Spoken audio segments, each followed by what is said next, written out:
So good morning, everyone. Thank you, John. It's a pleasure to be here and see so many people and to know that the conference has gotten bigger since last year.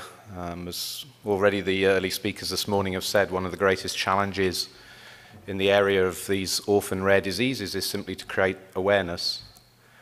And with that thought in mind, Melissa mentioned a number of 5% of children receiving treatment. You multiply that up for a market like the US today, there's over 30 million people in the US with rare genetic diseases. Only about a third of them receive any kind of care or treatment.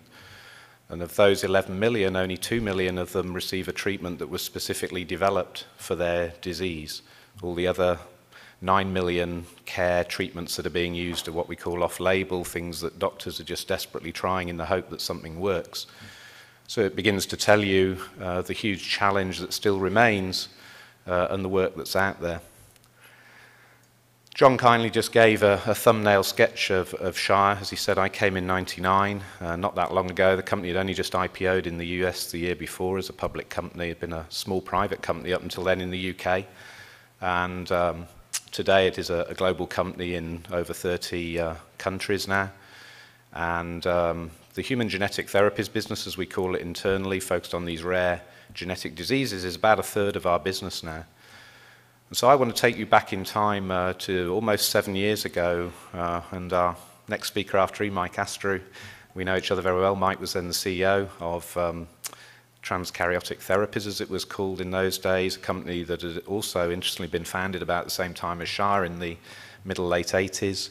Had also spent its early life as a private company and then become a public company, and had dedicated itself to the development of treatments for these rare genetic diseases, very focused on the area of what we call lysosomal storage diseases. And we, after some discussions, agreed to acquire that company in July '05, I say almost 7 years ago. And for me, it was not just the acquisition of another company, as it turned out. It really began a journey that we've tried to build on in Shire. So let me tell you a little story about my first day visiting the offices after the acquisition had closed. Well, let me take you back one day before that, before we went to the offices. In the morning, I told this with a few new employees who were here at the conference last night at dinner. We were on the way to have that all-employee meeting that looks rather like this, actually, a room of almost, I think, in those days, 400 people. And they're all thinking that you're about to fire them on the first day after an acquisition, particularly when you're the CFO and you stand up. That really gets them scared. And on the way to that meeting that morning, our then Chief Executive, Matt Emmons, who's now our chairman, said to me in the back of the limo at about 8 o'clock in the morning, got my attention when he said, well, I'll stand up and say a few words of introduction and I'd like you to come up on the stage. That was quite normal. We'd done that a lot of times, and I said, yeah, no problem. And then a minute later he said, say something inspirational to these people. 8 o'clock in the morning, that made me put down the Wall Street Journal and think a bit. And as many people who know work with me, I don't really work from scripts. I kind of speak from the heart. I much prefer that. And so that morning, as I literally walked up on the platform, scared Deanna this morning by telling her that I don't really collect my thoughts 2 minutes before I walk up on a platform. But that morning I did the same, and as I looked at this expectant group of faces in the audience, I told them a story about my journey in Shire that, as John said, began in '99. And what I said was, it's funny, this reminds me so much of my all-employee meeting my second week in Shire in 1999, which was then almost 6 years ago.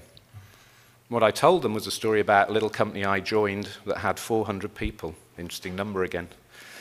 It had $100 million in revenues. It was principally dominated by one product that many people know here in the US, Adderall, which treats ADHD.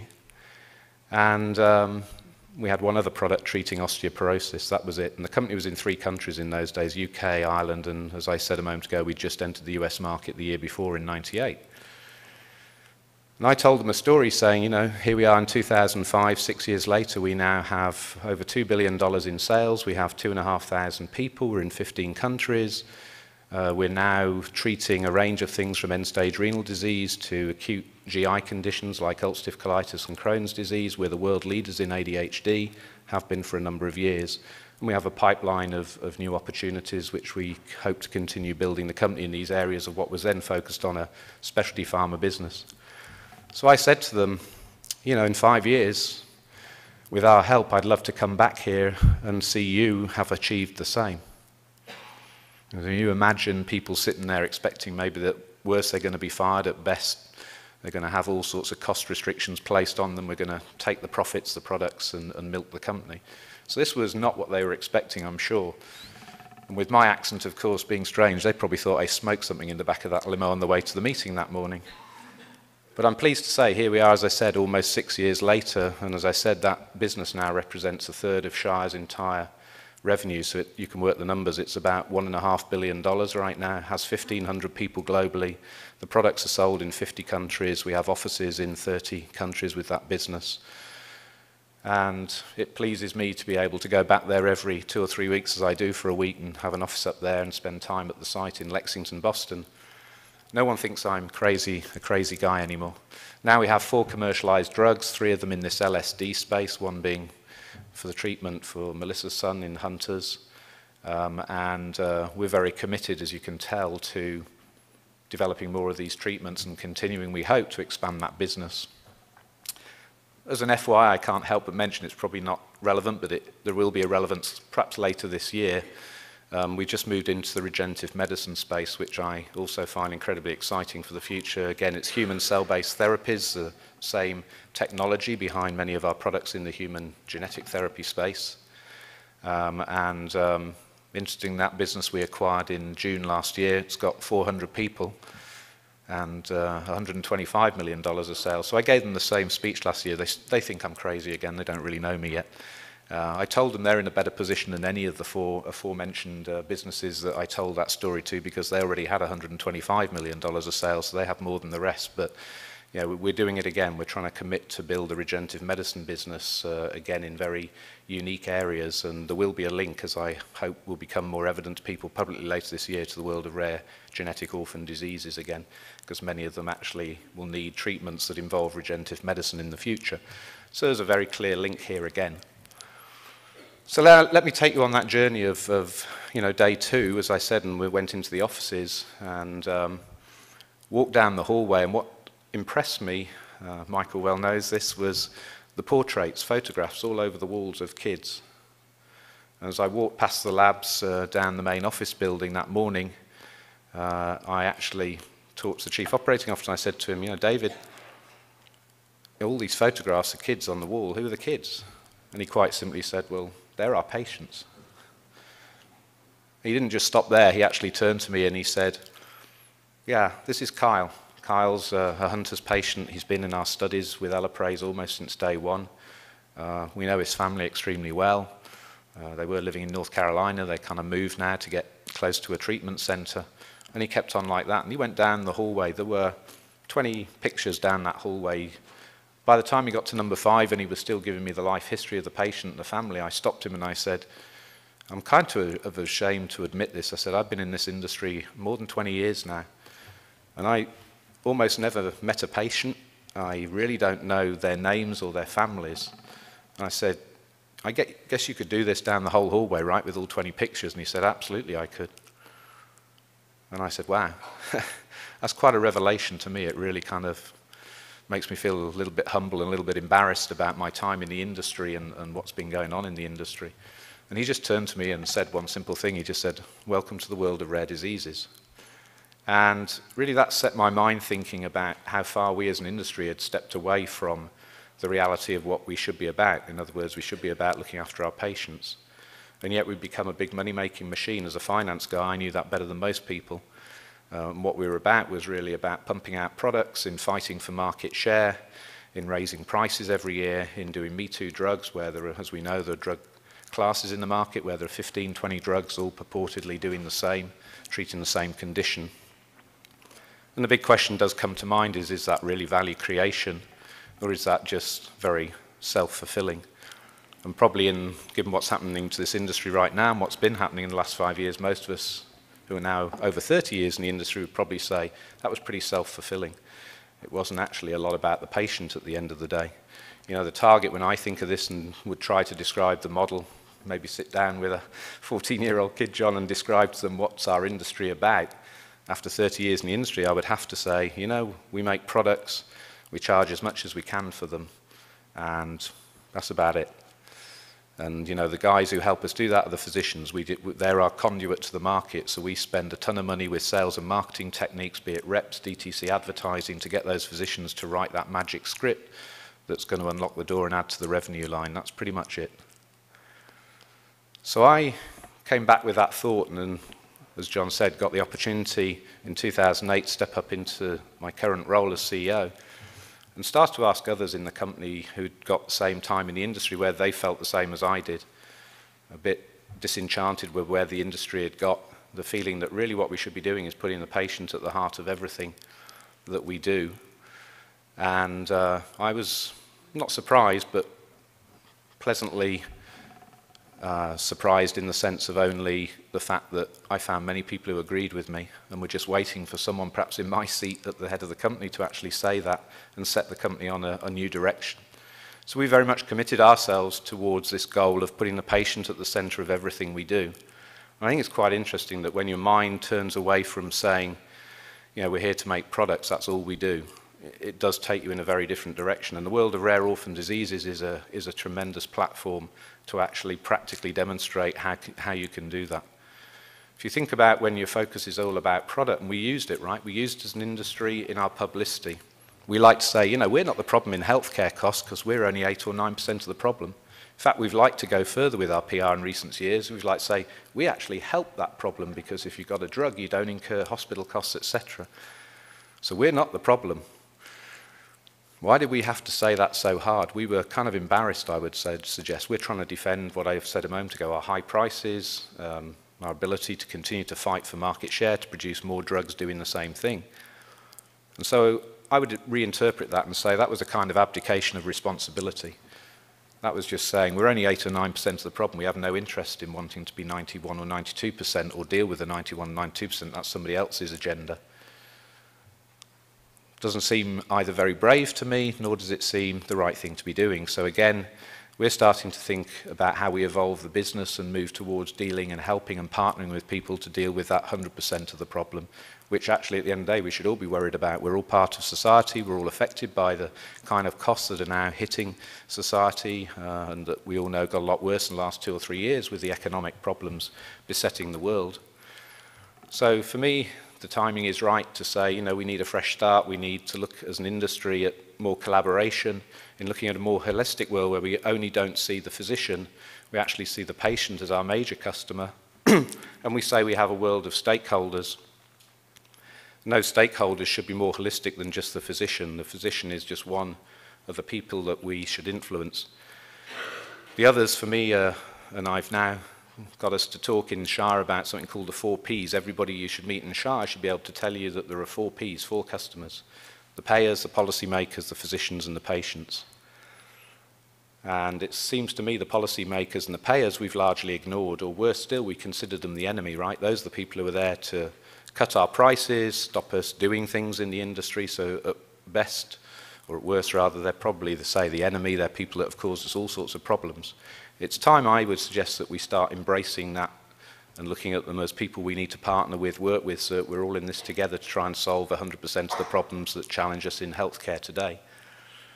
And so, you know, we're looking much more at how do we really create value in society as a company. And this year we'll be rolling out a new vision to all the employees, which really tries to put that into a succinct phrase, a succinct vision of our company going forward. Because today Shire can lead. We are, as has been said already, the leader now almost in rare genetic orphan diseases. We're the leader in ADHD, as I said, and have been for a number of years. You can argue at the moment we're sitting there as the leader in regenerative medicine based on human cell therapies. And so the challenge for us is to use that leadership position responsibly and to take the company forward. So let me talk a minute. If we can just put up the slide a moment. I only have one slide. This really summarizes, and it's what we used as a visual just really initially for the employees. We've started to roll this out externally, but it really speaks to or tries to visualize what I was talking about. In other words, when you look at this, the The patient there is at the top of the chart, and in the middle it says we're trying to make better lives for our patients, whatever chronic illness that they have, and we only do chronic and acute conditions. We're trying as far as we can to actually improve their life, their quality of life. We can't always cure them, as we know, but we can endeavour to try and make their time here as good as it is and as long as possible. And with the patients, I said, now you can see these other areas, policymakers, payers as well, physicians. And sometimes, you know, in our world, people will say, and I've spoken at some conferences like this in rare diseases, people are going to attack us, politicians, policymakers, if you will, and even the payers, about the high prices we charge. I don't really start on a platform of trying to defend that, and you'll understand perhaps why in a minute. I'll talk about it a different way. It's very easy to talk about the $200,000, $250,000 per year per patient for some of these treatments. It's easy to talk about the fact we make a 90% gross margin. That's usually where the conversation stops on the one side in terms of the challenges that are made to us. What people don't talk about is how much did we invest as a company to actually produce the technology, the people, the brains, if you like, to actually develop these kind of treatments that give these people hope. So since we bought TKT in 2005, I can tell you the current investment in R&D, the initial acquisition price of buying a business that had already been around for 20 years when we bought it, which had got tremendous expertise and capabilities and the ability of manufacturing to make these. We've invested in state-of-the-art modern manufacturing. We bought a new site to house all these people, etc. When you add up that cost, I would say we're running at somewhere between $4 or $5 billion. Some of the diseases we're treating are as small in terms of hunters as maybe 2,000 people globally, 1,500 to 2,000. So to make this a viable business, because at the end of the day, when all's said and done, we're a public company, and you can see one of my other stakeholders on there are actually investors. If I'm going to get the money and get them to continue to invest in this company, I do have to make some return on invested capital for them. And so I always put it and say, if you had 2,000 patients and you'd spent years pouring that kind of money up front into building a business, how long would you give me, and what price would you charge to actually get that money back, even to break even, never mind make a return on an invested capital? So when you look at it through the lens of return on invested capital, we only make about a 15% return on invested capital. That's very much in line with lots and lots of other industries out there in the world. So the simple reality is, if we could stop focusing on just one metric, the price, the gross margin, and look at the true reality of setting up a competent organization and creating the right technology and the solutions here, then it's a societal question. And I would conjecture that I would much rather that we spent the money that way than we spent it on producing the 15th Me Too drug to treat cardiovascular disease or some other disease like that, which today I would conjecture can be very well treated most of the time by a very good generic product. So there's a huge education process here for me in terms of talking to policymakers, talking to the payers to get them on our side at last. You know, one thing I've challenged people in Shire to say is, you know, when we develop drugs, we always are very keen to run out there and form advisory committees of physicians to help us with the technological challenges of developing a product. I've often asked them, where are the adcoms for the payers? I didn't hear you talking much about our adcom for the payers. Now, when I said that 3 years ago, they couldn't say anything because we had no adcoms for payers. I knew where I was standing when I was saying that. I was just trying to make people think. Today, I'm pleased to say, here we are 3 years later, we do form adcoms of payers now to talk about the various challenges of pricing, of earning the right return. So that's one feature of how our world is changing. Another one I could tell you about is in regard to R&D. You know, for years I sat in meetings, and I'm sure many people in the audience would know the same kind of discussion that goes, you know, we did our placebo study, controlled placebo study, we got approved on that basis, but there are now 3 or 4 competitors in the market. Maybe there were 1 or 2 there when we were developing the drug. And the marketeer is going to sit there and say, don't do a head-to-head study against the competition. It's high risk. We'll get killed. If it comes out wrong, forget about the business. It's going away. Again, that's really not very brave, and it's not really adding value for society, right? The point is we should be day one doing a head-to-head study. So in Shire now, we're going to do in early phase 2, if there's an existing standard of care, the first study we run is a head-to-head study versus the competition to prove to a payer or to society that if it's worth developing the drug, it has a value proposition, it is superior. We're doing a catch-up. You know, I'm not trying to be sanctimonious up here. We're having to catch up and get our own act together. So in ADHD, we've been in that field for 15 years. It's been conjecture for years that our amphetamine-based products are just the same as the methylphenidate products, which are the other major technology or compounds which are used to treat ADHD. It's always been said it's just physician or patient preference that determines whether you want to take a methylphenidate or amphetamine-based product. We don't believe that. We believe Vyvanse, our latest drug, is the best treatment, bar none, for ADHD. So we just announced that after all these years, we're going to do a head-to-head study versus Concerta from J&J. People asked us, why are we doing that? After all these years, why are you doing that? The simple answer is because we need to answer the question, which is the better value for a payer to pay and for society to be using as a product. That may not change everybody's decision at the end of the day. There will still be preferences, but I'm just trying to indicate that we, as a company, are trying to, if you like, walk the talk. We're trying to say that's the right thing to do, and we're trying to lead what I just said. We're leading by example. We all know from the day we're born as kids, right? The best lesson you'll ever be taught in life is to see someone leading by example. So we're trying to do that as a company now. I believe we've reached a position in Shire where we have this leadership position. We should use it appropriately.